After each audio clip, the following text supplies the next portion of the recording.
در دسامبر 1975 در شهر ادلید، استرالیا دختری به دنیا اومد که بعدها با صدای خاص و احساسش قلب میلیون‌ها نفر رو تسخیر کرد.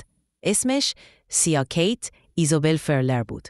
پدرش فیل کولسن نوازنده راک و مادرش لوین فرلر معلم هنر بود. خانه‌شان پر از موسیقی، رنگ و خلاقیت بود. سیا از کودکی عاشق خواندن بود و ساعتها جلوی آینه آواز می‌خواند. در دوران نوجوانی وارد گروهی به نام کریسپ شد و با اجرای زنده خودش را به عنوان یک صدای خاص معرفی کرد. در 1997 اولین آلبومش با نام اونلی سی را منتشر کرد.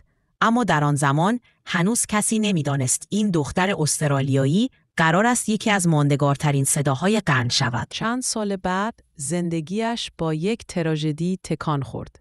در 1997 دوست پسرش دن پونتیفکس در یک تصادف رانندگی جانش را از دست داد. این اتفاق سیا را وارد دوران تاریکی کرد. سالها با افسردگی و اعتیاد جنگید. اما از دل همین رنج آهنگ‌هایی متولد شد که بعدها دنیا را تسخیر کردند.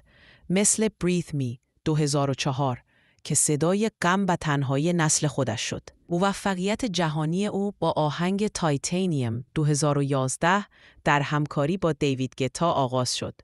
اما در 2014 با آهنگ شندلیر بود که جهان واقعاً او را شناخت و همان سال تصمیم گرفت چهرهش را پشت کلاهگیس‌های بزرگ پنهان کند. می گفت I don't want to be famous. I just want to make music. در 2014 با مستندساز آمریکایی اریک اندرسلنگ ازدواج کرد، اما در 2016 از او جدا شد. بعد از جدایی، سیا مدتی از عشق فاصله گرفت و به تمرکز بر درون، سلامت ذهن و موسیقی ادامه داد. در 2020 او 2 پسر نوجوان را به فرزندی پذیرفت. امروز سیا فقط یک خواننده نیست. او نمادی از قدرت، رهایی و الهام برای میلیون‌ها انسان است.